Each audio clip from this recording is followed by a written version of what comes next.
আলহামদুলিল্লাহ রাব্বিল আলামিন ওয়াসসালাতু ওয়াসসালামু আলা নবিয়িনা মুহাম্মদ ওয়া আলিহি ওয়া আসহাবিহি আজমাইন, আম্মা বাদ। সম্মানিত ভাই বন্ধুগণ, আজকে সংক্ষেপে আমরা কিছু কথা আর্জ করার ইরাদা রাখি ওযুর বিষয়ে। ওযুতে আমাদের যে সমস্ত ভুল ত্রুটিগুলো সচরাচর হয়ে থাকে সে বিষয়ে সামান্য কিছু কথা আর্জ করার ইরাদা রাখি। ওয়া মা তাওফীক ইল্লা বিল্লাহ। আমরা সকলেই কমবেশ জানি যে ওযু বা পবিত্রতা এটা হলো সালাতের চাবি।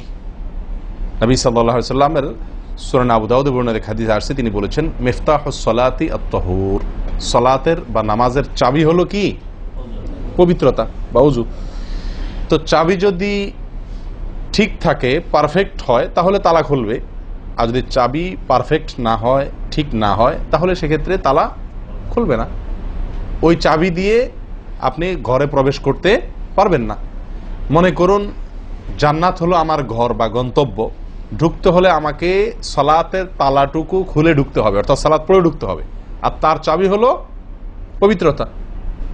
তাহলে পবিত্রতা চাবি, তার তালা হলো সালাহ, আর সালাহ পড়ে আমি ঢুকতে চাচ্ছি জান্নাতে। তাহলে আমার শেষ গন্তব্যে, অর্থাৎ আমি যে জায়গাটা যেতে চাচ্ছি সেই জায়গায় জান্নাতে যেতে হলে আমার সালাত ঠিক হতে হবে, আর সালাত ঠিক হতে হলে তার চাবি ঠিক থাকতে হবে। তালা ঠিক থাকতে হলে, তালা খুলতে হলে চাবি ঠিক থাকতে হবে। সেটা হলো কি? সালাত, তাহারাত বা পবিত্রতা। তো পবিত্রতার সবচাইতে কমন পবিত্রতা হলো ওযু। এই ওযুর বিষয়ে আমাদের বেশ কিছু ত্রুটি, বেশ কিছু ভুল ভ্রান্তি হয়ে থাকে। ওযুর যে ভুলগুলো হয়তো আপনিও করেন, আমরাও করছি প্রতিনিয়ত, কিন্তু জানি না। তো সেগুলো নিয়ে আমরা সংক্ষেপে আলোচনা করব। নবী সাল্লাল্লাহু আলাইহি ওয়াসাল্লাম বুখারী মুসলিমের হাদিসে আসছে, তিনি বলেছেন লা তুকবালু সালাতুন বিগাইরি তাহুরিন, পবিত্রতা ছাড়া কোনো সালাত কবুল হবে না। কোনো সালাত আল্লাহর কাছে অ্যাকসেপ্টেড, গ্রহণযোগ্য হবে না কি ছাড়া? তাহারাত ছাড়া, ওযু ছাড়া। অতএব এই ওযু এটা পূর্ণাঙ্গ হলে সালাত পূর্ণাঙ্গ হবে, সালাত পূর্ণাঙ্গ হলে জান্নাতে যাওয়া সহজ হবে ইনশাআল্লাহ। অতএব একটা আরেকটার সাথে সম্পর্ক যুক্ত বিধায় সবকিছুর আগে, সালাতেরও আগে আমাকে লক্ষ্য করা দরকার আমার ওযু বা তাহারাতটা কি হচ্ছে কিনা, ঠিকঠাক হচ্ছে কিনা। প্রিয় ভাইরা, ওযু দুই প্রকার। একটা হলো কোন রকম ওযু, আরেকটা হলো পূর্ণাঙ্গ ওযু। একটা হলো কোন রকম ওযু, আরেকটা হলো কি? পূর্ণাঙ্গ ওযু। পূর্ণাঙ্গ ওযু যেটা, এটাকে হাদিসের ভাষায় বলা হয়েছে ইসবাগুল ওযু। পূর্ণাঙ্গভাবে ওযু করা, এটাকে বলা হয়েছে ইসবাগুল ওযু, অর্থাৎ ওযুকে পরিপূর্ণভাবে করা। আরেকটা হলো যেন তেন ভাবে, কোন কোন রকম ভাবে ওযু সেরে ফেলা। আমরা সাধারণত সারাদিন যে ওযুটা করি, সারা জীবন যে ওযুটা করে আসছি, সেটা হলো যেন তেন ওযু বেশিরভাগ লোকের। ইল্লা মান রাহিমা রব্বি, হাতে গোনা কিছু লোক আমরা আছি যারা ইসবাগুল ওযুর যে নির্দেশ সেটা পালন করতে সক্ষম হয়েছি, অর্থাৎ ওযুটা পূর্ণাঙ্গ করতে পেরেছি। প্রিয় ভাই বন্ধুগণ, ইসবাগুল ওযু এর নির্দেশ নবী সাল্লাল্লাহু আলাইহি ওয়াসাল্লাম বিভিন্ন জায়গায় দিয়েছেন, বিভিন্ন জায়গায় বহু হাদিসে আসছে, তোমরা ওযুকে আসবিগুল ওযু, আসবিগুল ওযু, তোমরা ওযুকে পরিপূর্ণ করো, ওযুকে পূর্ণাঙ্গভাবে করো, সঠিকভাবে করো, যথাযথভাবে করো। তার মানে নবী সাল্লাল্লাহু আলাইহি ওয়াসাল্লাম জানতেন যে ওযুতে যথার্থতার খেলাফ প্রচুর পরিমাণে হয়ে থাকে, আর সেজন্য তিনি সাবধান করেছেন আসবিগুল ওযু, অর্থাৎ ওযুকে তোমরা পূর্ণাঙ্গভাবে করো, সুন্দরভাবে করো, যথার্থভাবে করো। কথা কি বুঝাতে পারছি? যেহেতু ওযুর বিষয়ে আমাদের গাফলতি আছে বা গাফলতি থাকার কথা, সেজন্য নবী সাল্লাল্লাহু আলাইহি ওয়াসাল্লাম আমাদেরকে বলেছেন ওযু করো, এটা না, বলেছেন আসবিগুল ওযু, অর্থাৎ আকমিলুল ওযু, ওযুকে পরিপূর্ণভাবে করো, সুন্দরভাবে করো, যথাযথভাবে করো। ওযুর যে ফজিলত, ওযুর যে ফজিলত মুসলিম বর্ণিত হাদিসে আসছে, নবী সাল্লাল্লাহু আলাইহি ওয়াসাল্লাম বলেছেন যে ব্যক্তি পরিপূর্ণভাবে ওযু করবে, পরিপূর্ণভাবে ওযু করবে, ভালোভাবে ওযু করবে, এবং ওযুর শেষে কালিমাতুশ শাহাদা যেটা আছে, আশহাদু আল্লা ইলাহা ইল্লাল্লাহু ওয়াহদাহু লা শারীকা লাহু ওয়া আশহাদু আন্না মুহাম্মাদান আবদুহু ওয়া রাসূলুহু, এই কালিমায়ে শাহাদা পাঠ করবে ওযুর শেষে, এই ব্যক্তির জন্য আল্লাহ সুবহানাহু ওয়া তাআলা জান্নাতের সমস্ত দুয়ার খুলে দিবেন। তাহলে আমরা বলতে পারি জান্নাতের ৮ দুয়ারের সমস্ত দুয়ারের একটা রিমোট এখানে নবী সাল্লাল্লাহু আলাইহি ওয়াসাল্লাম আমাদেরকে বাতলে দিয়েছেন। একটি রিমোট, এই এক রিমোট টিপের সঙ্গে সঙ্গে ৮ দরজা সব খুলে যাবে। সেটা হলো ওযুকে কি করা? পরিপূর্ণভাবে করা, সুন্দরভাবে করা, এবং এর শেষে, ওযুর শেষে কালিমাতুশ শাহাদা পাঠ করা, আশহাদু আল্লা ইলাহা ইল্লাল্লাহু ওয়াহদাহু লা শারীকা লাহু ওয়া আশহাদু আন্না মুহাম্মাদান আবদুহু ওয়া রাসূলুহু। আপনি পাঠ করলেন, জান্নাতের সমস্ত দুয়ার এর রিমোট যেন টিপ দিলেন। এই তিনটা কাজ করলেন মানে কি, জান্নাতের 8 দরজার একটি কমন রিমোটে টিপ দিলেন, আপনি সবগুলো পটপট খুলে যাবে, যে কোনো দরজা দিয়ে আপনি জান্নাতে দাখিল হতে পারবেন ইনশাআল্লাহ। প্রিয় ভাইরা, তাহলে হাদিস থেকেও বোঝা গেল যে যে কোনো দরজা দিয়ে ঢুকতে হলে ওযুটা হইতে হবে পরিপূর্ণরূপে ওযু, ইসবাগুল ওযু। অতএব ওযু আমার পরিপূর্ণ হচ্ছে কিনা এই বিষয়টা একটু যাচাই করা দরকার, কি দরকার না? প্রিয় ভাইরা, নবী সাল্লাল্লাহু আলাইহি ওয়াসাল্লাম সূরা আবু দাউদের এক হাদিসে বলেছেন, ইন্নাহা লা তাতিম্মু সালাতু আহাদিকুম হাত্তা ইউসবিগাল ওযুআ কামা আমারাহুল্লাহ। তোমাদের কারোর সালাত ততক্ষণ পর্যন্ত পরিপূর্ণ হবে না, সালাত ততক্ষণ পর্যন্ত সুন্দর হবে না, পূর্ণাঙ্গ হবে না, সালাতে পূর্ণতা আসবে না, যতক্ষণ না তোমরা ওযুকে ঠিক আল্লাহ যেভাবে করতে নির্দেশ করেছেন ওইভাবে পরিপূর্ণভাবে না করো। আল্লাহ সুবহানাহু ওয়া তাআলা যেভাবে ওযু করতে বলেছেন ওইভাবে পরিপূর্ণ রূপে ওযু না করা পর্যন্ত তোমাদের সালাত পূর্ণতা পাবে না। তাহলে সালাতের পূর্ণতা পাওয়ার জন্য ওযুটি হইতে হবে, ওযু না শুধু। আমরা জানি যে সালাতের জন্য ওযু করতে হয় না, ওযু করলেই শুধু সালাতের পূর্ণতা আসবে না, ওযুটা হইতে হবে আল্লাহ যেভাবে নির্দেশ করেছেন সেভাবে, যথাযথ উপায়ে এবং সঠিকভাবে। প্রিয় ভাইরা, এখন আসি আমরা ওযুতে কি ভুলগুলো আমাদের এমন হয় যেগুলোর কারণে আমাদের ওযুর পূর্ণতা নষ্ট হতে পারে। তার ভিতরে 1 নম্বরের ভুল হলো, যেটি আমাদের হয়ে থাকে ওযুর ক্ষেত্রে অনেকেরই, সেটা হলো বিসমিল্লাহ পাঠ না করা। ওযুর শুরুতে কি পাঠ করতে হয়? বিসমিল্লাহ। আপনি যখন হাত ধুয়ে তো ওযু শুরু করবেন, 2 হাতের কবজি 2 হাতে ওযু শুরু করবেন না, প্রথম কাজ, তার আগে আপনি কি করবেন? বিসমিল্লাহ। বিসমিল্লাহ বলে হাত ধুয়ে তারপর ওযু শুরু করবেন। বহু লোক আছি আমরা ওযুখানায় ওই গল্প করতেছি, আড্ডা মারতেছি, কথাবার্তা বলতেছি, এই বলতে বলতে ওযু শুরু করে দিছি, তাহলে বিসমিল্লাহ কখন পড়তেছি? বিসমিল্লাহটা অনেক সময় অমনোযোগিতার কারণে, অবহেলার কারণে, অন্যমনস্কতার কারণে বিসমিল্লাহটা অনেক সময় আমরা বলতে ভুলে যাই। অথচ এই বিসমিল্লাহ পাঠ করা ওযু শুরুতে অনেক বিশেষজ্ঞ আলেমের মতে ফরজ। অনেকে বলেন বিসমিল্লাহ পাঠ না করলে ওযুই হবে না, আপনি যদি ভুলে বাদ দেন ওযু হলো না। যদিও সংখ্যাগরিষ্ঠ ওলামাদের মতে এটা না, তাদের মতে বিসমিল্লাহ পাঠ করা এটা ওযুর সুন্নাহ। এটা হলো ওযুর কি? সুন্নাহ। এটা আপনি যদি বিসমিল্লাহ বলে যদি ওযু শুরু করেন তাহলে ওযুটার ভিতরে পূর্ণাঙ্গতা আসলো। ওযুটার ভিতরে কি আসলো? পূর্ণাঙ্গতা আসলো। ওযুটার ভিতরে ওযুটা আপনার হৃষ্টপুষ্ট হলো। এই ওযুতে ইনশাআল্লাহ আপনার সালাত পূর্ণাঙ্গ হবে, যে সালাত আপনাকে জান্নাতে নিয়ে যাবে ইনশাআল্লাহ। তাহলে ওযুর শুরুতে একটা প্রাথমিক ভুল হলো বিসমিল্লাহ ভালো করে না পাঠ করা। নবী সাল্লাল্লাহু আলাইহি ওয়াসাল্লাম বলেছেন, ইবনে মাজাহ হাদিস, লা ওযুআ লিমান লাম ইয়াযকুর ইসমাল্লাহি আলাইহি। ওই ব্যক্তির ওযু হবে না, হাদিসটি সহিহ। নবী সাল্লাল্লাহু আলাইহি ওয়াসাল্লাম বলেছেন, ওই ব্যক্তির ওযু হবে না যে ব্যক্তি ওযুর শুরুতে আল্লাহর নাম নেয় নাই, বিসমিল্লাহ বলে নাই। এখন ওযু হবে না বলা হয়েছে, এই হবে না বলতে হাদিস বিশেষজ্ঞ ওলামা ইকরাম এবং ফুকাহা ইকরাম বলেন, এখানে হবে না বলতে ওযুর ওই প্রাণ হলো না, ওযু পূর্ণাঙ্গ হলো না, ওযুটা যেভাবে হওয়া দরকার ছিল সেভাবে হলো না, কোন রকম হয়ে গেল মার্শাল হাল, সালাত আদায় হয়ে গেল, দায়িত্ব খালাস হয়ে গেল, কিন্তু এটা যেভাবে আল্লাহ সুবহানাহু ওয়া তাআলা চাচ্ছেন, নবী সাল্লাল্লাহু আলাইহি ওয়াসাল্লাম চাচ্ছেন, যেভাবে ওযুর নির্দেশ আসছে সেভাবে হলো না। যদি আমি বিসমিল্লাহ পাঠ না করি, তাহলে বোঝা গেল ওযু করার সময় আপনি কারোর সাথে কথা বলছেন, খোশ গল্প করছেন, মোবাইলে আলাপ করছেন, অন্য কোনো ব্যস্ততায় আছেন, অন্য কোনো ধ্যানে আছেন, ওই অবস্থায় হাত ধুয়ে ওযু শুরু করে দিলেন, বিসমিল্লাহ পাঠ করলেন না। এটা হলো একটা ত্রুটি। এই ত্রুটি আমাদের হয় কিনা মাঝে মধ্যে? অনেকে তো আছেন নিয়মিতই করেন না, অনেকে আছেন করেন কিন্তু ওই যে অন্য মানুষকে হয়ে গেলে হাত ধুয়ে শুরু করে দিয়েছেন আর বিসমিল্লাহ আর বলেন নাই। তাহলে আপনি যে কোনো কাজের শুরুতে বিসমিল্লাহ বললেন কি না বললেন সেটা এত বেশি গুরুত্বপূর্ণ না, যত বেশি গুরুত্বপূর্ণ ওযুর শুরুতে বিসমিল্লাহ পাঠ করা, কারণ এটার জন্য পৃথক নির্দেশ এসেছে। এমনি তো একটা কমন নির্দেশ আছে, নবী সাল্লাল্লাহু আলাইহি ওয়াসাল্লাম বলেছেন, কুল্লু আমরিন জিবারিন লাম ইউবদা বিবিসমিল্লাহ ফাহুয়া আবতার ওয়া ফি রিওয়ায়াতিন ফাহুয়া আকতা। যে কোনো গুরুত্বপূর্ণ কাজ আল্লাহর নাম দিয়ে শুরু না করলে সেটা অপূর্ণাঙ্গ থাকে, কাজটা অর্ধেক থাকে, অর্ধেকা থাকে, অপূর্ণাঙ্গ থাকে, পূর্ণাঙ্গতা আসে না যে কোনো ভালো কাজ। কিন্তু ওযুর বিষয়ে নবী সাল্লাল্লাহু আলাইহি ওয়াসাল্লামের আলাদা নির্দেশ আছে, ওযু হয় না এমন কথা তিনি বলেছেন। তাহলে বোঝা গেল ওযুর শুরুতে বিসমিল্লাহ পাঠের উপরে আমাদের সাবধান হতে হবে। এখন একটা সমস্যা হলো, আমরা আজকাল বেশিরভাগ লোক ওযু করি হলো টয়লেটের মধ্যে, আর টয়লেটের মধ্যে আল্লাহর নাম নেওয়া নিষেধ, ঠিক না ঠিক? টয়লেটের মধ্যে আল্লাহর নাম নেওয়া নিষেধ, জায়েজ নাই। তাহলে আমাদের ওযু যদি টয়লেটে আপনার বাথরুমের ভেতরে যে কি করি ওযু করি, তাহলে আমি বিসমিল্লাহ বলতে পারবো না কারণ আল্লাহর নাম নেওয়া বাথরুমে নিষেধ, টয়লেটে নিষেধ, আবার বিসমিল্লাহ না বললে আমার ওযুটাও পূর্ণাঙ্গ হচ্ছে না, তাহলে আমি করবোটা কি? বলেন সমাধানের পথ কি? কি করব? কি নিষেধাজ্ঞা অমান্য করে বিসমিল্লাহ বলবো, নাকি আপনার বিসমিল্লাহ ছেড়ে দেব? তাতে তো ওযু আবার পূর্ণাঙ্গ হবে না, দুইটাই সমস্যা না? এই জন্য উত্তম এবং সবচেয়ে ভালো হলো ওযুটা বাহির করার চেষ্টা করবেন। বেশিরভাগ জায়গাতে, সব জায়গাতে কম বেশ, বাথরুম টয়লেটের ভেতরে যদি বেসিন থাকে তো বাইরেও টেপ বা বেসিনের ব্যবস্থা থাকে থাকে না? বিশেষ করে বাসা বাড়িতে অথবা অফিস আদালতে দেখা যায় যে ওই টয়লেটে অনেক সময় আমরা কি করে ফেলি, ওযু করে ফেলি। এটা উচিত না, এটা একটা ভুল আমাদের। ওযু আমরা করব বাহিরে। কেন? কারণ টয়লেটে ওযু করতে গেলে আল্লাহর নাম নিতে হচ্ছে, আর আল্লাহর নাম নেওয়া নিষেধ।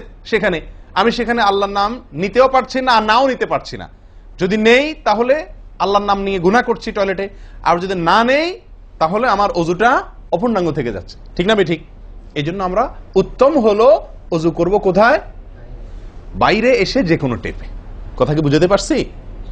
বাইরে এসে একান্ত যদি কখনো আপনি বাধ্য হয়ে যান, বাইরে ভিড় নাই, ব্যবস্থা, সেটা ভিন্ন কথা। আর বাসা বাড়িতে যদি এরকম কোনো বাসা বাড়িতে যে বাইরে কোনো সিস্টেম নাই, আপনার নিজের বাসা না, আপনি ঠিক করতে পারতেছেন না, তো কমপক্ষে বেসিন এবং আপনার টয়লেটের কমোডের মাঝখানে কি দিব?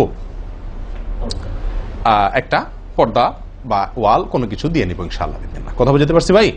আল্লাহ তাআলা আমাদের সকলকে এই বিষয়টি লক্ষ্য করার তৌফিক দান করেন। তাহলে ভাই আমরা বিসমিল্লাহ পাঠ করব ওযু শুরুতে, লক্ষ্য করব ইনশাআল্লাহ যাতে করে ওযু শুরুতে বিসমিল্লাহ পাঠে ভুল না হয়। মনে থাকবে তো ইনশাআল্লাহ? আল্লাহ আমাদের তৌফিক দান করেন। দ্বিতীয় যে ভুলটি হয় ভাই, 100-99 জনের বলবো, তার চেয়ে বেশি হতে পারে, হাজারের ভিতরে 10 জন মানুষের হয় কিনা আমার সন্দেহ আছে এই কাজটা সঠিকভাবে করতে পারি না। সেটা হলো ওযুর সময় মিসওয়াক করা। ওযুর সময় কি করা ভাই? মিসওয়াক করা। এটি এত গুরুত্বপূর্ণ সুন্নাত যে নবী সাল্লাল্লাহু আলাইহি ওয়াসাল্লাম বলেছেন, বুখারীর হাদিস, লাউলা আন আশুক্কা আলা উম্মতি লা আমারতুহুম বিসওয়াকি ইনদা কুল্লি ওযু। বুখারীর হাদিস। নবী সাল্লাল্লাহু আলাইহি ওয়াসাল্লাম বলেন, আমার উম্মতের জন্য যদি কঠিন না হতো, তাদের জন্য কষ্টের কারণ না হতো, তাহলে আমি তাদেরকে বাধ্যতামূলক করে দিতাম, ফরজ করে দিতাম কি? প্রত্যেক ওযুর সময় মিসওয়াক করা। প্রত্যেক ওযুর সময় মিসওয়াক করা, এটা বাধ্যতা করে দিতাম যদি তাদের কষ্টের কারণ বাধ্যতামূলক করে দিলে তখন এটা তাদের জন্য প্রতি ওয়াক্তে মিসওয়াক করাটা তাদের জন্য বাধ্যতামূলক হয়ে গেলে এটা ছাড়া ওযু হতো না, তখন তারা বিপদে পড়ে যেত, বেশি কষ্ট হয়ে যেত। ওযুতে যদি এখন মনে করেন 10টা 15টা 20টা ফরজ নবী সাল্লাল্লাহু আলাইহি ওয়াসাল্লাম ঠিক করে দিতেন, তাহলে 20টা 15টা 20টা 25টা ফরজ আদায় করে ওযু করা একটু কষ্ট হয়ে যেত না? 5 বার দৈনিক একটু আমাদের জন্য ঝামেলা হয়ে যেত কিনা? নবী সাল্লাল্লাহু আলাইহি ওয়াসাল্লাম সেদিকে লক্ষ্য করে আমাদেরকে কি করলেন না? সহজ করে দিলেন, অর্থাৎ ফরজ করলেন না। তার মানে কি করলেন? সুন্নাহ এর অন্তর্ভুক্ত করলেন। কিন্তু তার হাদিস থেকে, তার বক্তব্য থেকে বোঝা যায় যে ওযুর সময় মিসওয়াকের গুরুত্ব তার কাছে কত বেশি ছিল। নবী সাল্লাল্লাহু আলাইহি ওয়াসাল্লামের কাছে ওযুর সময় মিসওয়াক করার গুরুত্ব কত বেশি ছিল সেটা এই হাদিস থেকে বোঝা যায় কি যায় না? তিনি চাইছেন আমাদেরকে ওযুর সময় মিসওয়াকের নির্দেশটা বাধ্যতামূলক করতে, শুধু করেন নাই কেন? আমাদের কষ্টের দিকে লক্ষ্য করি। এই হাদিস থেকে নবী সাল্লাল্লাহু আলাইহি ওয়াসাল্লাম যে চাচ্ছেন মনে প্রাণে আমরা যেন ওযুর সময় মিসওয়াক করি, এটা বোঝা যায় কি যায় না? ভাই আমরা বিশেষ করে আরবিয়ানদেরকে দেখি, স্পেশালি সৌদি আরবে আমরা যারা আছি দেখি যে সৌদিদের প্রত্যেকের পকেটে কি থাকে? মিসওয়াক থাকে, এবং তারা সারাক্ষণ মিসওয়াক করে। এটা যেমন আমার দাঁতের মাড়ির জন্য উপকারী, ন্যাচারাল আপনার রস, মিসওয়াকের রস কর যেটা আসে, বিশেষ করে তিতা জাতীয় হলে আরো বেশি ভালো হয়। এটা আমাদের দাঁতের জন্য যেমন উপকার হয়, তেমনি ভাবে দাঁতকে পরিষ্কার রাখে, দবদবা রাখে, দুর্গন্ধ দূর করে, অনেক দুনিয়াবী উপকারিতা আছে। আর এর পাশাপাশি আপনি যতবার মিসওয়াক করছেন ততবার নবী সাল্লাল্লাহু আলাইহি ওয়াসাল্লামের এই আদেশটি আপনার পালন হচ্ছে। ওযুটা, বিশেষ করে ওযুর সময় মিসওয়াক করলে আপনার ওযুটা কি হচ্ছে? যেই ওযুতে তালা খুলবে সুন্দরভাবে এবং আপনি জান্নাত পর্যন্ত যেতে পারবেন, সে ওযু হবে যদি আপনি তাতে কি করতে পারেন? ওযুর মধ্যে সময় মিসওয়াক করতে পারেন। ভাই কার কার পকেটে মিসওয়াক আছে? আছে সাথে কারো? তো আপনারা আসার সময় আসছেন যে ওযু করেন নাই? কি বলেন? মিসওয়াক আছে কার কার? আলহামদুলিল্লাহ, একজন পাওয়া গেল। আর ভাই ওযুর সময় মিসওয়াক এটি আমরা ছেড়ে দিয়েছি, এই আমলটা আমাদের মধ্যে নাই বললেই চলে। কি বলেন? এই আমলটাকে পুনর্জীবন দেওয়া যায় কি না? যায় না? অন্য কারোর জন্য না, আমার নিজের জন্য। আমি মিসওয়াক করব, তার উপকারিতা আমি নিজে পাবো, দুনিয়াতে পাবো, মানি ভালো থাকবে, মুখে দুর্গন্ধ দূর হবে, মুখ পরিচ্ছন্ন হবে, আখেরাতে পাবো নবী সাল্লাল্লাহু আলাইহি ওয়াসাল্লামের সুন্নাহ পালনের মাধ্যমে। ওযু সুন্দর হবে, ওযু সুন্দর হলে সালাত ঠিক হবে, সালাত ঠিক হলে জান্নাতে যেতে পারবো। তাহলে একটা একটার সাথে সম্পর্কযুক্ত। মেসওয়াক করবো তো ইনশাআল্লাহ? একদম উঠে গেছে মেসওয়াক। ওযুর সময় মেসওয়াক করতে আমাদের দেশি ভাইদেরকে দেখাই যায় না একেবারে বললে চলে। প্রিয় ভাইরা, আপনারা কি জানেন নবী সাল্লাল্লাহু আলাইহি ওয়াসাল্লামের জীবনের শেষ আমল কি ছিল? মেসওয়াক ছিল। নবী করিম সাল্লাল্লাহু আলাইহি ওয়াসাল্লামের জীবনের শেষ আমল, যে আমলের পরে আর কোনো আমলের সুযোগ পান নাই, এই আমলের পরে তিনি দুনিয়া থেকে বিদায় নিয়ে গেছেন। তার জীবনের লাস্ট আমল কি ছিল? মেসওয়াক। তিনি আয়েশা রাদিয়াল্লাহু তাআলা আনহার কোলে মাথায় রেখে শুয়েছিলেন মৃত্যুর ঠিক আগ মুহূর্তে। শরীরে আর শক্তি ছিল না মেসওয়াক চিবানোর মতো। নতুন মেসওয়াক চিবায়া ওটাকে নরম করবেন এই শক্তিটা ছিল না। আল্লাহ রাসূল সাল্লাল্লাহু আলাইহি ওয়াসাল্লাম আয়েশা রাদিয়াল্লাহু তাআলা আনহাকে দিলেন, আয়েশা মেসওয়াকটা আমাকে একটু চাবায়া দাও। তিনি চাবায়া নরম করে দিলেন। এরপর নবী সাল্লাল্লাহু আলাইহি ওয়াসাল্লাম মেসওয়াকটা করলেন। বাস, এই মেসওয়াকের পরে তার মৃত্যু এবং এই মেসওয়াকের মাঝখানে আর কোনো আমল করার সুযোগ ছিল না। ভাই, কত গুরুত্বপূর্ণ আমল বোঝা উচিত। ওযুর সময় মেসওয়াকটা উঠে গেছে, আমরা কি করবো ইনশাআল্লাহ? সবসময় মেসওয়াক পকেটে রাখবো তো ইনশাআল্লাহ? ওযুর সময় মেসওয়াক কখন করবেন, এটা নিয়ে ওলামাদের দুটি মত পাওয়া যায়। বেশিরভাগ ওলামাদের মত এবং বিশুদ্ধ মত হলো কুলি করার সময় আমরা মেসওয়াক করব। কুলি করার সময় আপনি বিসমিল্লাহ বলে হাত ধুলেন, এরপরে কুলি করলেন। মেসওয়াক করতে হবে এভাবে, সোজাসুজি, উপরে নিচে না, পাশাপাশি, ঠিক আছে? মেসওয়াক দিয়ে এভাবে আপনি খুব বেশি সময় করা দরকার না, একটা ঘষা দেন উপরের মাড়িতে, আরেকটা ঘষা দেন নিচের দাঁতে, দিয়ে এবার একবার কুলি করে ফেলান, ঠিক আছে? আবার মেসওয়াক দিয়ে একটা ঘষা দেন, আবার একটা ঘষা দেন, আবার কুলি করে ফেলেন। এভাবে 3 বার মেসওয়াক করেন, 3 বার কুলি করেন, বাস সুন্নাত আদায় হয়ে গেল। কথা কি বুঝাতে পারছি? আল্লাহ তাআলা আমাদের সকলকে তৌফিক দান করেন। প্রিয় ভাইরা, তাহলে ওযুর মধ্যে আমাদের যে খুঁতগুলো আছে আমি সেগুলো ধরা দেওয়ার চেষ্টা করছি। একটা বড় খুঁত, যে খুঁত থেকে আমরা বেশিরভাগ লোকই মুক্ত নই, সেটি হলো মেসওয়াক বিহীন ওযু। লক্ষ্য করবো তো ইনশাআল্লাহ? আল্লাহ আমাদেরকে আমলের তৌফিক দান করেন। একান্ত না থাকলে আঙ্গুল দিয়ে করলেন, কিন্তু আপনি নিয়মিত আঙ্গুল দিয়ে করলেন সেটা না, মেসওয়াকই করা উচিত। ভাই, 3 নম্বর যে ভুলটা আমাদের হয়ে থাকে সেটা হলো কুলির মধ্যে। দেখেন প্রত্যেকটা কাজেই কিন্তু আমি একটা একটা করে আপনার দেখাচ্ছি ওযুর, প্রত্যেকটা কাজে আমাদের ত্রুটিগুলো হয় কিভাবে দেখেন। কুলির সময় ভুল হয়। কি ভুল হয়? কুলিটা যেভাবে করার কথা সেভাবে আমরা করি না। হাদিসে কুলির বিষয়ে নির্দেশ এসছে, সেটাকে বলা হয়েছে মদমাদা। মদমাদা আরবি শব্দ, এটার বাংলা অর্থ হয় কুলি করা বা কুলকুচি করা বা কুলকুচা করা। এই কুলি বা কুলকুচা এটা হলো মুখের ভিতরে আপনি হাতের কোষে করে পানি নিয়ে মুখে নাড়বেন, এরপরে ফেলবেন, আবার হাতে নিবেন, কিছু সময় নাড়বেন, 1 সেকেন্ড হোক 2 সেকেন্ড হোক, এরপরে ফেলবেন। এটা হলো কুলি বা কুলকুচা। আমরা বেশিরভাগ সময় এরকম করি আলহামদুলিল্লাহ। যখন ব্যস্ত থাকি, যখন হুলস্থুল থাকে, কোনো সময় কোনো কাজের তাড়া থাকে, তখন অনেক সময় আমরা কি করি? হয় কি না হয় না? মুখে নিলাম আর ঢাললাম, মুখে নিলাম আর ঢাললাম। আমি জানি না আপনাদের হয় কিনা এরকম। আমি দেখছি এরকম অনেক সময় হয়। আপনারা একমত কিনা? নিলাম মানে ব্যস্ততার কারণে হয়তো জামাত শেষ হয়ে যাচ্ছে বা অন্য কোনো কারণ আছে, অথবা দেরিতে আসছি, তো তখন মুখের ভিতর নেওয়া আর ফেলাও, নেওয়াও আর ফেলাও, এতে কুলি হবে না। হাদিসে যে কুলির নির্দেশ আসছে সেই কুলি হবে না। এটা মুখে পানি দিলেন আর বাইর করলেন, এটাতে কুলি হইতে হলে আপনাকে মুখে পানি দিবেন, নাড়বেন। ভাই, কুলিটা কেন করতে বলা হয়েছে? মুখের ভেতরটা কি করার জন্য? পরিষ্কার করার জন্য। আপনি যদি মুখে পানি নেন আর বাইর করেন, তাহলে কি মুখ পরিষ্কার হবে? আপনাকে তো মিনিমাম 1-2 সেকেন্ড হলেও নাড়তে হবে জিনিসটা, পানিটা, তাহলে আপনার মুখটা কি হবে? পরিষ্কার বা পরিচ্ছন্ন হবে। আল্লাহ তাআলা আমাদেরকে আমলের তৌফিক দান করেন। ভাই, তাহলে কুলির ত্রুটিটা বুঝতে পারছেন তো? তাড়াহুড়া করে অনেক সময় মুখে পানি নিয়ে ফেলে দিই আমরা, এটা করা যাবে না। নাম্বার 4, নাকে পানি দেওয়া। দেখেন একটা একটা করে দেখেন, প্রত্যেকটাতে ত্রুটি আছে। আল্লাহুল মুস্তাআন। নাকে পানি দেওয়া, নাকে পানি দেওয়ার যে নির্দেশ আসছে হাদিসে, এটাকে বলা হয় ইস্তেনশাক। ইস্তেনশাক, ইস্তেনশাক আরবি ব্যাকরণ অনুযায়ী এটা বাবে ইস্তিফআলের মাসদার বা ক্রিয়ামূল, যেটার মধ্যে এক্সট্রা ভাবে টানা, আকর্ষণ করার অর্থ যার মর্মের ভিতরে আছে।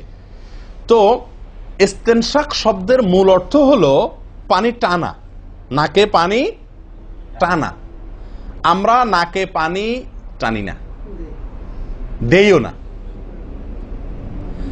ধান খেতে পানি দেওয়া হয়, আর লাল শাকের খেতে পানি ছিটানো হয়, ঠিক না? ঠিক।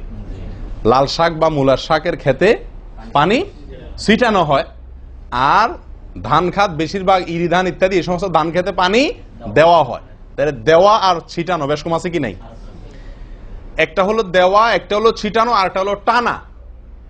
টানা হলো এ ক্লাসের অজুতে নাকে পানি টানবেন, বি ক্লাসের অজুতে নাকে পানি দিবেন, থার্ড ক্লাসের অজুতে নাকে পানি ছিটাবেন।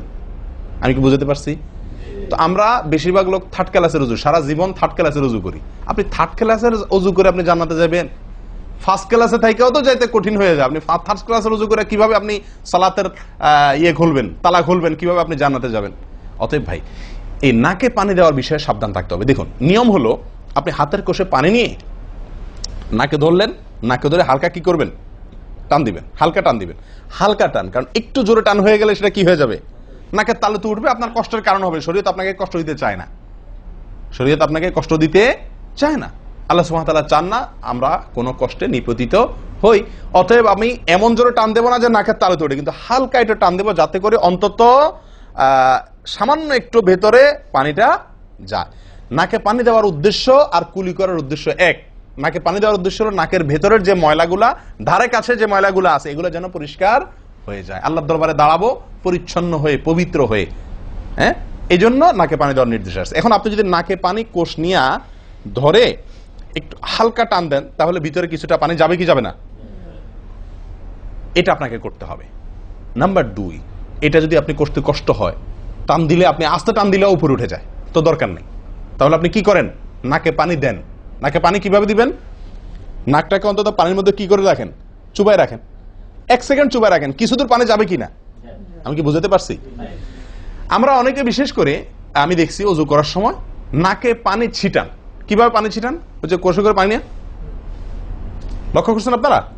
এভাবে নিয়ে এরকম মারে পানিটা, এরকম মারলে সেটা কি হলো? ছিটানো হলো। হাদিসে যে ইস্তেনশাকের কথা বলা হয়েছে সেটা হলো না। আপনি সারা জীবন ওযু করলেন, অথচ আপনার কখনো নাকে পানি দেওয়ার সুন্নাহটি আদায় হলো না। সারা জীবন, আজীবন আপনার ওযুটি হয়ে গেল সুন্নাহ ছাড়া। আমি কি বুঝতে পারছি? অতি প্রিয় ভাই বন্ধুগণ, এই বিষয়টা খুব লক্ষ্য রাখতে হবে যে নাকে পানি দেওয়ার ক্ষেত্রে আমাদের ত্রুটি হয়, পানিটা ভেতরে যায় না। অনেক সময় আমরা ছিটা দেই, বা অনেক সময় দিলেও কোন রকম দিয়েই ছেড়ে দিই। দিয়ে ছেড়ে দিলে তো হবে না, আপনার ভেতরে অন্তত যতদূর সম্ভব ততদূর পানিটা, এই নরম অংশটা তত নিতে হবে, আপনি উপরে উঠানোর দরকার নেই। আমি কি বুঝতে পারছি? এটা একটা ত্রুটি হয় ওযুর ক্ষেত্রে। দেখুন, ওযুটা পূর্ণাঙ্গভাবে কি হচ্ছে না, কত ভাবে দেখেন। প্রিয় ভাইরা, এটা গেল একটা ভুল ইস্তেনশাকের বিষয়। এই বিষয়ে নবী সাল্লাল্লাহু আলাইহি ওয়াসাল্লাম একটা আলাদা নির্দেশ আছে দেখেন, যাতে আমরা নাকে পানি দেওয়াটা ভালোভাবে করি। উনি হয়তো জানতেন বা দেখছেন যে মানুষ নাকে পানি দেওয়াতে গাফলতি করে, ত্রুটি করে, ওই যে ছিটাছিটির কাজ করে। তিনি বলেছেন, সহিহ বুখারীর হাদিস, না আফওয়ান আবু দাউদের হাদিস, নবী সাল্লাল্লাহু আলাইহি ওয়াসাল্লাম বলেছেন, আসবিগিল ওযুআ, ওই একই কথা, তোমরা ওযুকে পরিপূর্ণভাবে করো। ওয়াখাল্লিল আসাবি' ওয়া বালিগ ফিল ইস্তিনশাক ইল্লা আন তাকুনা সাইমান। নাকে পানি দেওয়ার সময় খুব ভালোভাবে নাকে পানি দিবা তোমরা। যদি তুমি রোজাদার হও তাহলে ভিন্ন কথা, তাহলে খুব বেশি ভালো করে নাকে পানি দিতে যেও না, কারণ তখন পানি উপরের দিকে উঠে গলা হয়ে তোমার পেটে যেতে পারে, রোজা ভঙ্গ হতে পারে। আমি কি বুঝতে পারছি? তাহলে আপনি নাকে পানি দিবেন, কিন্তু আপনি কি করবেন না, রোজাদার হলে তখন শুধুমাত্র ভালোভাবে নাকে পানি দিতে পারবেন না। আর এছাড়া অন্য সময় কি করবেন? নাকে পানি দেওয়ার ক্ষেত্রে ভালোভাবে দিতে বলা হয়েছে। ভালোভাবে দেওয়ার মানে কি? ছিটাইলে হবে? কোন রকম দিলে হবে? টান দিবেন, না পারলে অন্তত যতটুকু সম্ভব নাক চুবায়া আপনি ভেতরে পানিটা কিছু দূর হলেও নেওয়ার চেষ্টা করবেন। লক্ষ্য রাখবেন তো ইনশাআল্লাহ। আল্লাহ আমাদেরকে সকলকে আমলের তৌফিক দান করেন। প্রিয় ভাইরা, তাহলে নবী সাল্লাল্লাহু আলাইহি ওয়াসাল্লামের নির্দেশ আছে আলাদা, যে তোমরা নাকে পানি দেওয়ার ব্যাপারে কি করবে? ভালোভাবে নাকে পানি দিবে। আল্লাহ আমাদেরকে আমলের তৌফিক দান করেন। আরেকটি ভুল ভাই, নাকে পানি দেওয়া একটা আমল, নাক ঝাড়া আরেকটা আমল। নাকে পানি দেওয়া এটা একটা নির্দেশ, আর নাক ঝাড়া আরেকটা নির্দেশ। আমি কি বুঝতে পারছি? কুলি করা একটা আমল, হাত ধোয়া একটা আমল, হাতের কবজি পর্যন্ত 2 হাতের বিসমিল্লাহ বলা, তারপর তো এটা আছেই। এরপরে মেসওয়াক করা একটা আমল, কুলি করা আরেকটা সুন্নাহ, কুলির পরে নাকে পানি দেওয়া বা নাক দিয়া পানি টানা আরেকটা আমল, এরপরে নাক ঝাড়া আরেকটা আমল। আমি কি বুঝতে পারছি? নাক ঝাড়া এটাকে বলা হয় হাদিসের ভাষা ইস্তিনসার। ইস্তিনসার, ঝাড়া। এই নাক ঝাড়ার ক্ষেত্রে বিরাট ভুল হয় ভাই।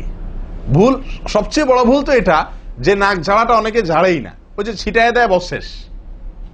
নাক যে আলাদা ঝাড়তে হয় এটা অনেকে জানেনই না, করেনই না এটা। আবার অনেকে করেন তো মাঝে মধ্যে করেন, কিন্তু নাক ঝাড়াটা করা উচিত। যতবার নাক দিয়ে টান দিলেন না, এরপরে হালকা আঙ্গুল দিয়ে চাপ দিয়ে আপনি ওইটাকে প্রেসার দিয়ে নাকটা পরিষ্কার করবেন। কথা কি বুঝাতে পারছি?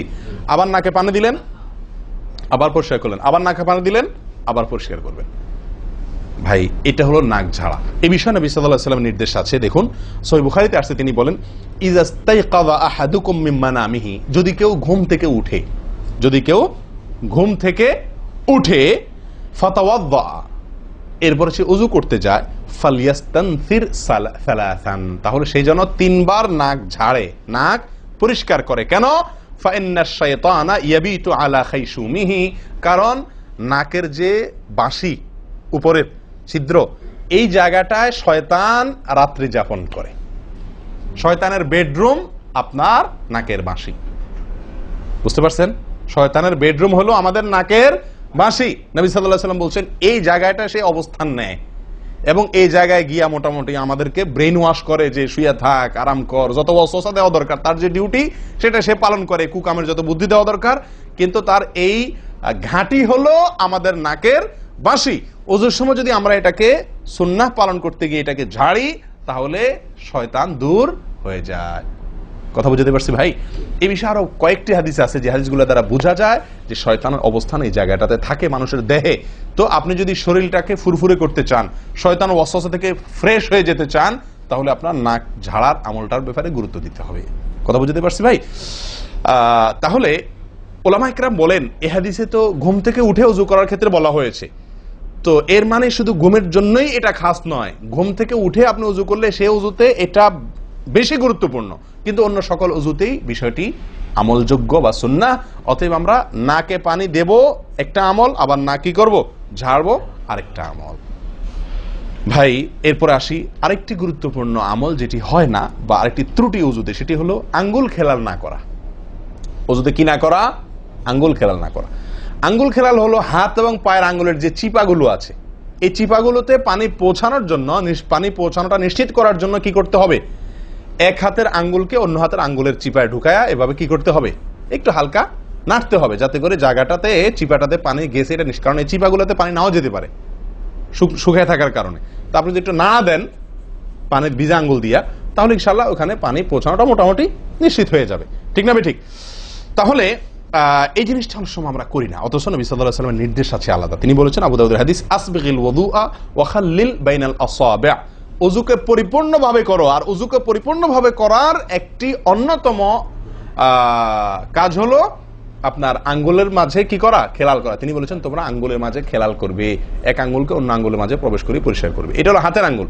পায়ের আঙ্গুল কিভাবে করবেন? পায়ের আঙ্গুল তো আর এক আঙ্গুল অন্য পায়ের আঙ্গুল ঢুকাতে পারবেন না, সেটা করবেন হলো অন্য হাদিসে আসছে, এই যে কোন আঙ্গুল আছে না, কোন আঙ্গুল দিয়া সব চিপাগুলোতে কি করবেন? ঘষা দিবেন। কোন আঙ্গুল দিয়া আপনার সব পায়ের আঙ্গুল চিপাগুলোতে ঘষা দিবেন। ভাই আমরা কজনে করি এই খেলার আমলটা বলেন তো? পায়ের আঙ্গুল কোন আঙ্গুল দিয়া পায়ের আঙ্গুলের চিপা খেলাল করা, হাতের আঙ্গুল খেলাল করা, কজনে করি আমরা বলেন? তাহলে এই ভুলগুলো আমাদের অহরহ হচ্ছে না ভাই? আমরা কি জান্নাতে যেতে চাই না? আমাদের সালাতটা সুন্দর হোক আমরা চাই না ভাই? আমাদের এই সালাত খুব পাওয়ারফুল হোক, শক্তিশালী সালাত হোক, এই সালাতের মাধ্যমে আমি অন্যায় থেকে বেঁচে থাকবো, এই সালাতের মাধ্যমে আমি জান্নাতে যাব, এই সালাত আমাকে খাঁটি মুসলিম বানাবে, এই সালাত আমাকে আল্লাহর কাছে প্রিয় বানাবে, এই সালাত কি আমাদের নূর হবে, আমরা চাই না ভাই? এগুলো যদি চাই তাহলে আমাকে ওযু সুন্দর করতে হবে, আর ওযু সুন্দর করতে গিয়ে এই ভুলগুলোর ব্যাপারে সাবধান হতে হবে। তাহলে আঙ্গুল খেলাল করা, পায়ের আঙ্গুল, হাতের আঙ্গুল আমরা করি না বললেই চলে ভাই। তো আজকে থেকে ইনশাআল্লাহ করবো তো, নাকি যা শুনছেন এটা এখানে রেখে চলে যাবেন? ভাই যদি পরিবর্তন না করেন, পরিবর্তন যদি আমরা না করি নিজেদেরকে, ওয়াল্লাহি সারা জীবন ওয়াজ শুনবো, কি লাভ বলেন? সময়টা নষ্ট। আপনি যদি এই কথাগুলোর উপরে আমলের চেষ্টা না করেন, নিজের জীবনে ফিট না করেন, এই ভুলগুলাকে ওযু করার সময় মাথায় রেখে এই ভুলগুলাকে আপনি দূর না করেন, তাহলে সেক্ষেত্রে এই শোনার কোনো লাভ হলো না। করবো তো ইনশাআল্লাহ। আল্লাহ সুবহানাহু ওয়া তাআলা আমাদের সকলকে সচেতন মুমিন হওয়ার তৌফিক দান করেন। সচেতন মুমিনের পরিচয় হলো মুমিন তার প্রত্যেকটা ভুলকে শিখবে, সংশোধন করবে, শিখবে, সংশোধন করবে। এভাবে করতে করতে করতে সে মুমিন হিসাবে কোয়ালিটিফুল আফার ক্লাসের মুমিন হতে পারবে, আল্লাহর কাছে প্রিয় পাত্র হতে পারবে। চেষ্টা করবো তো ইনশাআল্লাহ। আল্লাহ আমাদের সকলকে তৌফিক দান করেন। প্রিয় ভাইয়ারা, ওযুর ক্ষেত্রে আরেকটি ভুল এই যতগুলো ভুল বললাম এর ভিতরে বড় দুটি ভুল বলে ওজুর ভুলকে আমরা শেষের দিকে চলে আসছি। একটি বড় ভুল হলো শুকনা থেকে যাওয়া। কোনো জায়গা যদি আপনার অবহেলার কারণে শুকনা থেকে যায়, ওজুর অঙ্গগুলো যেগুলো ধুইতে হবে, তার কোনো অঙ্গ যদি শুকনা থেকে যায়, ওজু হবে? ওজু হবে না। এক ব্যক্তি ওজু করে আসছেন, নবী সাল্লাল্লাহু আলাইহি ওয়াসাল্লাম দেখেছেন তার ওজুর কোনো জায়গা শুকনা আছে, তিনি বললেন যাও আবার ওজু করো, তোমার ওজু হয় নাই। তিনি তাকে পুনরায় ওজু করাইছেন। কেন? তার ওজু সঠিকভাবে হয় না, শুকনা রয়ে গেছে। অনেক সময় দেখা যায় আমাদের অনেক ভাই ওজু করেন, ওজু করলে বেশ কিছু জায়গা, বিশেষ করে যে কনুই জায়গাটা, এই জায়গাটা দেখা যায় শুকনা থাকে। এই যে কানের লতির এই যে জায়গাটা, এখানে দেখা যায় একটু কি থাকে, শুকনা থাকে। কপালের দিকে দেখা যায় শুকনা থাকে। এই জায়গাগুলো অনেক সময় দেখা যায়, বহু লোককে দেখা যায় ওজু করে আসছে, এখানে শুকনা, এখানে শুকনা, পায়ের গোড়ালি গিরা এই জায়গাগুলোতে শুকনা। কারণ হলো ওই যে অবহেলা করে ওজু করছে, কোন রকম ওজু করছে, ওজুটা যেভাবে করা দরকার সেভাবে করে নাই। ভাই এই জিনিসটা আপনার লক্ষ্য করা দরকার কি দরকার না? ওজুই হবে না। এই যে ভুলগুলো বললাম এগুলা হলে আপনার ওজু হয়ে যাবে, কাগজে কলমে ওজু হয়ে যাবে। কিন্তু এখনকার যে ভুলটা বললাম, যদি শুকনা না থাইকা যা আল্লাহ মাফ করেন, তাহলে কাগজে কলমে ওজু হবে না, কাগজে কলমেও কি হবে না, ওজু হবে না। এত জঘন্য, সাবধান থাকার দরকার কি দরকার না? আল্লাহ তাআলা আমাদেরকে সাবধান হওয়ার তৌফিক দান করেন। ভাই আরেকটি বড় ভুল, এটাও বিশাল বড় ভুল, সেটা হলো পানি অপচয় করা। পানি অপচয় করা, আল্লাহ মাফ করেন, এটা থেকে মুক্ত আমরা কেউই না বোধ হয় এই যুগে। পানি অপচয় ওজুর সময়। ভাই আমাদের ওজুতে কত পানি লাগে? আপনি যদি, আমরা তো বেশিরভাগ লোক এখন ট্যাপে ওজু করি না, আপনি যে ট্যাপটা ব্যবহার করেন ওই ট্যাপের নিচে যদি একটা কি রাখেন, বালতি রেখে দেন, আপনি ওজু করার শেষে লক্ষ্য করে দেখেন একটা খালি বালতি যদি রাখেন, কি পরিমাণ পানি পড়বে আনুমানিক? প্রায় এক বালতির মতো হয়ে যাবে না? সুবহানাল্লাহ, 50-100 জন লোকের ওজুর পানি এটা। নবী সাল্লাল্লাহু আলাইহি ওয়াসাল্লামের ওজুর পানির পরিমাণটুকু হাদিসে আসছে। ভাই এক গ্লাস পরিমাণ পানি দিয়ে তার কি হয়ে যেত? ওজু হয়ে যেত। এক গ্লাস পানির প্রয়োজন হতো না নবী সাল্লাল্লাহু আলাইহি ওয়াসাল্লামের ওজুতে, গোটা ওজুতে। আর সেখানে এক গ্লাস তো আমাদের শুধু কিসেই লাগে? হাত ধুতেও এক গ্লাস হয় কিনা সন্দেহ, এক হাতেও হয় কিনা এক গ্লাস ধুতে সন্দেহ। ভাই হাসির বিষয় না, এটা খুব জঘন্য অপরাধ, জঘন্য অপরাধ। আল্লাহ সুবহানাহু ওয়া তাআলা কোরআনে কারীমের ভিতরে কি বলেছেন? ইন্নাল মুবাযযিরিনা কানু ইখওয়ানাশ শায়াতিন, শয়তানের ভাই। হারাম পানি অপচয় করা, পানি অপচয় করা। সাহাবায়ে কেরাম জিজ্ঞেস করছেন, ইয়া রাসূলুল্লাহ, আমরা তো কেউ বলবো ভাই এই যে নির্দেশ নিষেধ এগুলো তো সাহাবীদের যুগে পানির টানাটানি ছিল, মরুভূমি এলাকার লোক ছিল, তখনকার বোধহয় সমস্যা। ভাই এখন তো আমাদের যুগে আলহামদুলিল্লাহ কি আছে? প্রচুর পরিমাণে পানি আছে, পানির তো অভাব নেই আল্লাহর ফজলে। আমরা কেউ হয়তো মনে করি যে অনেক পানি আছে, এখন বোধহয় আর এই এত টানাটানি করে ওযু করার প্রয়োজন নাই। আমি বলবো না ভাই, এটা ভুল। সাহাবায়ে কেরাম জিজ্ঞেস করছেন নবী সাল্লাল্লাহু আলাইহি ওয়াসাল্লামকে, ইয়া রাসূলুল্লাহ, যদি আমরা সমুদ্রে থাকি, নৌকায় যাচ্ছি, জাহাজে যাচ্ছি, সমুদ্রে পানির কোনো অভাব নাই, সেখানে পানি ব্যবহারের ক্ষেত্রেও কি আমাকে হিসাব করে করতে হবে? অতিরিক্ত করলে হিসাব দিতে হবে? নবী সাল্লাল্লাহু আলাইহি ওয়াসাল্লাম হাবাচক উত্তর দিয়েছেন। ও ভাই, তাহলে বোঝা গেল যে পানি ট্যাঙ্কিতে আছে, আপনার লাইনে পানি আছে, এই জন্য আমি পানি অপচয় করার অনুমতি আমাকে শরীয়ত দেয় নাই। অতিরিক্ত পানি ব্যবহার করলে আমাকে হিসাব দিতে হবে। সবচেয়ে উত্তম, সবচেয়ে ভালো হয় ভাই, আপনি যদি সম্ভব হয় বদনা বা কোনো জগ ইত্যাদিতে, মগ ইত্যাদিতে আপনি ওযু করেন, সবচেয়ে ভালো। টেপের মধ্যেই বেসিনে একটা মগ রেখে দিলেন, ওইটা দিয়া ঢেলে ঢেলে আপনি ওযু করেন, তাহলে পানি অপচয় হওয়ার সম্ভাবনা সবচাইতে কম। ট্যাপ ছেড়ে দিয়ে যে আমরা ওযু করি, আমরা যেভাবে ওযু করার কথা বলছি, এই যে মেসওয়াক করতে হবে, এরপরে কুলি করতে হবে, নাকে পানি দিতে হবে, আবার নাক ঝাড়তে হবে, এই কাজগুলো করতে একটা গ্যাপ হয় না? গ্যাপ, এই গ্যাপের সময় যদি আপনি টেপে ওযু করতেই হয়, তাহলে গ্যাপের সময় টেপ বন্ধ করতে হবে। আমি কি বুঝতে পারছি? গ্যাপের সময় টেপ বন্ধ করে এরপর আপনি মেসওয়াক করেন, টেপ বন্ধ করে এরপর আপনি নাক ঝাড়েন। আপনি টেপের পানি পড়তেছে, এদিকে আপনি অন্য কাজ করতেছেন, তাহলে এটা অপচয়ের গুনাহ হয়ে যায়। ভাই আমি ওযু করছি ইবাদত করার জন্য, ওযু করছি আল্লাহ সুবহানাহু ওয়া তাআলাকে সন্তুষ্ট করার জন্য, আবার কাজ যেটা করতেছি ওযুর মধ্যে পানি অপচয় করে, সেটা হলো শয়তানের ভাইয়ের কাজ, শয়তানের কাজ। তাহলে শয়তানের কাজ করে আল্লাহকে খুশি করা যাবে? ভাই এই ওযুতে আল্লাহকে খুশি করা যাবে? এই ওযুতে আল্লাহ সন্তুষ্ট হবেন? ওযু করলে নবী সাল্লাল্লাহু আলাইহি ওয়াসাল্লাম বলেছেন, দিনে 5 বার ওযু করলে, একটা মানুষ 5 বার গোসল করলে যেরকম তার শরীরে ময়লা থাকে না, একটা মানুষ দিনে 5 বার 5 ওয়াক্ত সালাতের জন্য ওযু করলে ওই লোকের অন্তরে বা ওই লোকের ভেতরে গুনাহ থাকে না, আল্লাহ তাকে গুনাহ থেকে পরিচ্ছন্ন করে দেন, পবিত্র করে দেন, ধুয়ে পরিষ্কার করে দেন 5 বার ওযু করার মাধ্যমে। ও ভাই, ওযু আমাকে পরিষ্কার করে দিবে, আমাকে পবিত্র করে দিবে, আমাকে পরিচ্ছন্ন করে দিবে, আমাকে সাফ করে দিবে। কখন? যদি ওযুটা আমি সুন্দরভাবে করি। আমার অজুতে যদি এত বড় ভুল হয় যে পানি অপচয় করে আমি হারামে লিপ্ত হই, গুনাহে লিপ্ত হই, তাহলে আমার সে অজু আমাকে পরিচ্ছন্ন করবে না, পবিত্র করবে না, সুন্দর করবে না, আল্লাহকে সন্তুষ্ট করা যাবে না।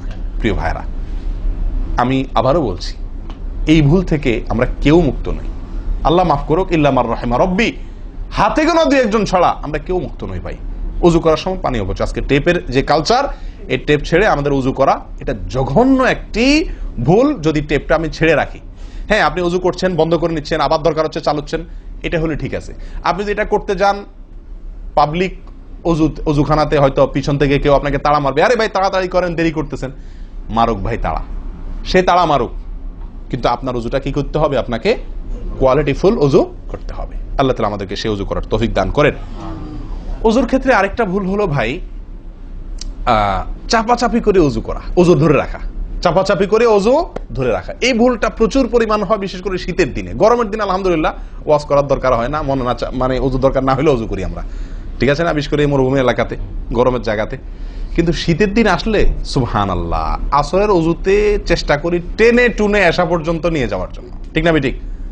একটা চেষ্টা থাকে যে আসরের উজুতে মাগরিব গেছে, যেহেতু পেশাবের বেগ আছে, বায়ুর বেগ আছে, বাথরুমের বেগ আছে, তো একটু চাইপা চুপা যদি ধরে রাখতে পারে, এসাটা হয়ে গেলে এসা বড় তারা উজু করা লাগলো না, খালাস, উজু করাতে বেঁচে গেলাম ঠান্ডার দিনে, ঠিক না ঠিক? এই অলসতাটা আমরা অনেকে করি কি করি না, এটা উচিত না। উজুর ক্ষেত্রে এটা একটা বড় ভুল। প্রথম কথা হলো, আপনি যদি পেশাবের বেগ থাকে, বায়ুর বেগ থাকে, আপনি সালাতে দাঁড়ালে সালাতে মনোযোগ সেভাবে হবে না।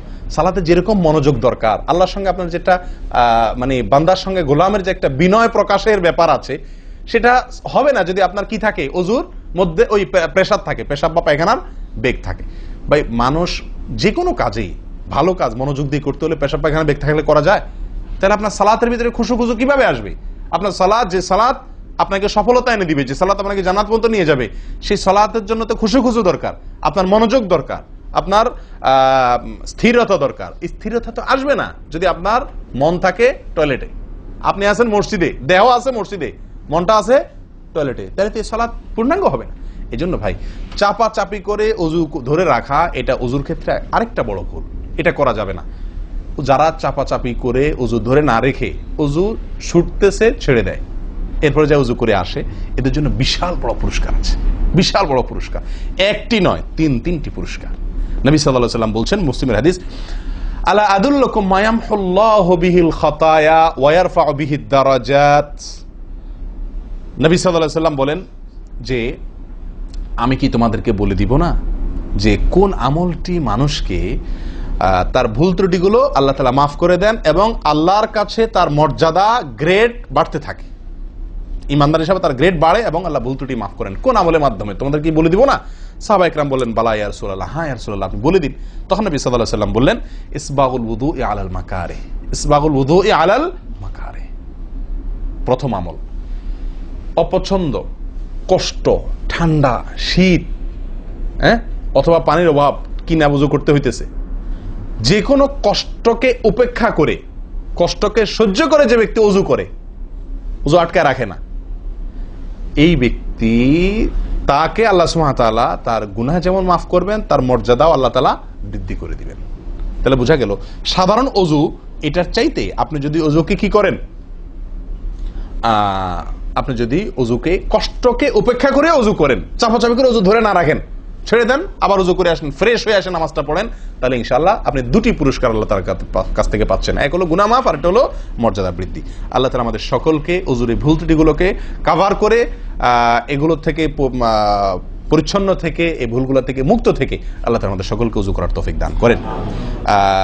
ওযু ভঙ্গের কারণের ব্যাপারে কয়েকটা আমাদের ভুল ধারণা আছে। যেমন অনেকে মনে করেন যে সিগারেট খাইলে, বিড়ি খাইলে ওযু যায়। অনেকে প্রশ্ন করেন, বিড়ি খাইলে, সিগারেট খাইলে ওযু যায় কিনা? কি বলেন আপনারা, কি বলেন, ওযু যায়? বিড়ি সিগারেট খাইলে? আপনাদের এখানে যায় ওযু? না, আমাদের এখানে যায় না, আমাদের এখানে ওযু যায় না ভাই। বিড়ি বা সিগারেট খাইলে ওযু যাবে না। ওযু যাওয়ার সাথে বিড়ি বা সিগারেটের সম্পর্ক না, ধূমপানের সাথে ওযু যাওয়ার সম্পর্ক না। তাহলে আপনারা কেউ বলবেন, তাহলে হুজুর, তাহলে তো বিষয়টা, তাহলে বোঝা গেল ধূমপানটা তাহলে এত বড় কিছু না। আপনি যেরকম সোজা করে দিলেন যে ধূমপান করলে কি যাবে না, ওযু যাবে না। আমরা তো জানতাম এটা মারাত্মক কোনো বড় অপরাধ, এটা করলে ওযু যাবে, আপনি বলতেছেন ওযু যাবে না, তাহলে তো বোধহয় এটা ছোট অপরাধ। না ভাই, ওযু যাবে না তো আমল যাবে, ঈমান যাবে। ওযু গেলে তো কোনো ব্যাপার ছিল না, ওযু যাওয়া কোনো দোষের কিছু ভাই। একজনের ওযু আছে, তার বায়ু আসছে, ওযু গেল। একজনের ওযু আছে, পেশাব করলে ওযু চলে গেছে, তার কোনো দোষ করছে সে? আপনারা বুঝেন না আমার কথা? ওযু চলে গেলে সেটা কি দোষের কিছু? তাহলে এটা তো আমার বড় কিছু না, দোষের কিছু না। বিড়ি খাইলে, সিগারেট খাইলে ওযু যাবে না তো, ওযু যাওয়া তো দোষের কিছু না। এর চেয়ে বড়টা যাবে, তাকওয়া যাবে। কি যাবে? তাকওয়া ছুটে যাবে, মুত্তাকির খাতা থেকে নাম কাটা যাবে। বুঝেন না কথা? নেক আমলদারের খাতা থেকে নাম কেটে যাবে, গুনাহগার হবে, গুনাহে লিপ্ত হলো সে। ওযু ভাঙলে তো দোষের কিছু হতো না, ভুল তেমন কোনো ক্ষতির কিছু হতো না, কিন্তু তার চাইতে বড় ক্ষতি হবে। কিন্তু ওযু ভাঙবে না বলে তাহলে কি সিগারেট খায় ডাইরেক্ট মসজিদে চলে আসবো? না, সেটা জায়েজ নাই। সিগারেট যদি খান, এই বদ অভ্যাস যদি থাকে, হারামে লিপ্ত হওয়ার অভ্যাস থাকে, আল্লাহ হেফাজত করুক, সবাইকে ফিরে আসার তৌফিক দান করুক।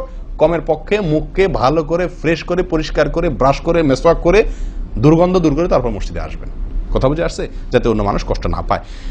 অনেকে মনে করেন হাঁটুর উপরে কাপড় উঠলে ওযু ভেঙে যায়, ঠিক না? ঠিক। আপনারা কি বলেন? আপনাদের দেশে ওযু ভাঙেনি? আপনাদের এখানে ভাঙে? আচ্ছা, ভাঙতে পারে। কোন কোন এলাকাতে হাঁটুর উপরে ওযু কাপড় উঠলে কি করে? ওযু ভাঙে। এটা অনেকে বলেন যে ভাই সতর যদি খুলে যায়, হাঁটুর উপরে কথা না, সতর খুলে গেল, কেউ ওযু করার পরে উলঙ্গ হয়ে গেল কাপড় পাল্টাতে গিয়া বা কোনো কারণ, এক কথায় ওযুর পরে যদি সতর খুলে যায় ওযু ভাঙবে না। কিন্তু আমাদের অনেক দেশে অনেক এলাকাতে ওযু ভাঙে না ভাই। এই যেখানে ভাঙে সেখানে আসলে ভাঙা উচিত না। ওযু আপনার সতর খুললে কি হয় না? ওযু ভঙ্গ হয় না। এর সাথে ওযু ভঙ্গ হওয়ার সম্পর্ক নেই। ওই যে বলছি, ধূমপানের মতো। সতর যদি অন্য মানুষের সামনে খোলেন আপনি, তাহলে ওযু ভাঙলে তো দোষের কিছু হতো না। এখানে তাকওয়া ভাঙবে, ওযু ভাঙবে না। আমি কি বুঝাতে পারছি? এর চেয়ে বড় অপরাধ হবে, কবিরা গুনাহ লিপ্ত হলেন আপনি, ফরজ তরক হয়ে গেল, আপনি বড় গুনাহ করলেন। ওযু ভাঙলে তো এমন দোষে কিছু হতো না, কিন্তু ওযু ভাঙবে না। অনেকে মনে করে টিভি দেখলে, সিনেমা দেখলে, নাটক দেখলে, গান ফান দেখলে ওযু ভাঙে না। এটার সাথেও কি নাই? ওযু ভাঙার সম্পর্ক নাই। ওযু ভাঙার সম্পর্ক নির্দিষ্ট কিছু কাজে, পেশাব করলেন, পায়খানা করলেন, বায়ু ছাড়লেন, ঘুমাইলেন, ওযু ভাঙে এগুলাতে। কিন্তু আপনি সিনেমা দেখলেন, খারাপ কিছু দেখলেন, এই দেখলেই আপনার কি হবে না? ওযু ভাঙবে না। হ্যাঁ, একটা কথা ঠিক যে আপনি এই যে কাজগুলোর কথা বললাম, আপনি সিগারেট খাইলেন, আপনি আল্লাহ মাফ করেন কোন হারামে লিপ্ত হলেন, আপনি সতর খুললেন মানুষের সামনে, আপনি সিনেমা দেখলেন, টিভিতে খারাপ হারাম কিছু দেখলেন, তাহলে কি করতে হবে? ওযু করা উত্তম। ওযু করা, এগুলা করার পরে বিনা ওযুতে নামাজ না পড়ে ওযু করে নামাজ পড়া উত্তম। কেন? কারণ ওযু করলে আল্লাহ সুবহানাহু ওয়া তাআলা কি করেন? গুনাহ খাতা মাফ করে দেন। তাহলে আপনি যে অপরাধ করলেন সেটা মাফ করে নামাজে আসলেন ফ্রেশ হইয়া, ওটা ভালো। কিন্তু ওযু ভেঙে যাবে এরকম না। মহিলারা বাচ্চাদেরকে দুধ দিলে অনেকে মনে করেন কি হয়? ওযু ভাঙে। আসলে কি না, বাচ্চাদেরকে দুধ খাওয়ালে কি হবে না? ওযু ভাঙবে না। কথা বুঝাতে পারছি? এরকম কিছু ভুল ধারণাও আছে। যাই হোক, ওযুতে যে ভুলগুলো হয়ে থাকে আমি আবার বলে দিচ্ছি এক নজরে। এক, আপনার বিসমিল্লাহ না বলা, শুরুতে বিসমিল্লাহ ভুলে যাওয়া বা না বলা, এটা ভুল। আরেকটা হলো মেসওয়াক না করা, কুলি করার সময় মেসওয়াক না করা, এটা কমন ভুল হয়ে গেছে। 3 নম্বর হলো কুলিটা সুন্দরভাবে না করা, পানিতে মুখে পানি কোষ করে নিয়ে এরপরে কিছু সময় মুখের ভিতরে করে নাড়াতে হবে। না নাড়ানো, এটা আরেকটা ভুল। নিয়ে ফেলে দিলাম তাড়াহুড়া করে, এটা আরেকটা ভুল। 4 নম্বর হলো আপনার নাকে পানি ছিটাই আমরা, এটা আরেকটা ভুল। ছিটানো যাবে না। নাকে পানি টানতে হবে অথবা পানি দিতে হবে, কিন্তু পানি কি করা যাবে না? ছিটানো যাবে না। ছিটানোটা আরেকটা ভুল। 5 নম্বর হলো আপনার নাক ঝাড়া। নাকে পানি দেওয়ার পরে কি করতে হয়? নাক ঝাড়তে হয়। আবার দেখেন ডানে বামে লোকজন দেখে ঝাড়েন, বিশেষ করে উজুখানাতে যদি করেন উল্টাপাল্টা, আপনার নাক ঝাড়া মার খায়েন না। তখন আমার কথা বলেন না, আমার যে মৌলভী সবার ওয়াজ শুনে আমি মার খাইছি। দেখেন, নাক ঝাড়ার সময় দেখে শোনা, আশপাশে দেখে নিজের নিয়ন্ত্রণে রেখে নাক ঝাড়াবেন, কিন্তু ঝাড়তে হবে। ঝাড়াটা একটা সুন্নাহ আমল, এটি বিলুপ্ত হওয়ার পথে। 6 নম্বর হলো ভাই আঙ্গুল খেলাল করা। কি করা? আঙ্গুল খেলাল করা। এটা উঠে গেছে। পায়ের আঙ্গুল খেলাল করতে হবে, কোন আঙ্গুল দিয়ে হাদিসে আসছে, আর হাতের আঙ্গুল এগুলা দিয়া, কারণ এগুলাতে জাহান্নামের আগুন প্রবেশ করবে যদি এগুলো শুকনা থাকে, সালাত হবে না। এরপর আসি 7 নম্বর ভুল হলো আপনার সালাতের মধ্যে, এই ওযুর মধ্যে কোন অঙ্গ শুকনা থেকে যায়, বিশেষ করে গিরা। নবী সাল্লাল্লাহু আলাইহি ওয়াসাল্লাম বলেছেন ওয়াইলুল লিল আকাব মিনান নার, তোমরা পায়ের গিরা গোড়ালি এগুলোকে জাহান্নামের আগুন থেকে বাঁচাবা, অর্থাৎ এগুলোতে ভালো করে পানি পৌঁছানোর জন্য। কারণ বিশেষ করে শুকনার দিনে, শুকনা যখন হয় শীতের দিনে, তখন এগুলো ফেটে যায়, পানি আপনি ঢাললেই যায় না, একটু হালকা ডললে টললে ভালো করে তারপরে পানিটা জায়গা মতো যায়। এই জন্য ওইগুলোর পরে গোড়ালির পরে বিশেষভাবে লক্ষ্য রাখা দরকার। আর কষ্ট উপেক্ষা করে উজু করার চেষ্টা করা দরকার। আর শেষ যেটা, সেটা হলো পানি অপচয়। কি করা ভাই? পানি অপচয় করা। প্রচুর পরিমাণ পানি আমরা অপচয় করি উজু করার সময়, যেটা আমাদের উজুর সৌন্দর্যকে নষ্ট করে, উজুর গুণগত মানকে নষ্ট করে দেয়। আসুন সুন্দরভাবে উজু করার স্বার্থে এই ভুলগুলো থেকে মুক্ত থাকার চেষ্টা করি। আল্লাহ তাআলা আমাদের সকলকে আমলের তৌফিক দান করেন। ওয়া আখিরু দাওয়ানা আনিল হামদুলিল্লাহি রাব্বিল আলামিন। আসসালামু আলাইকুম ওয়া রাহমাতুল্লাহি ওয়া বারাকাতুহু।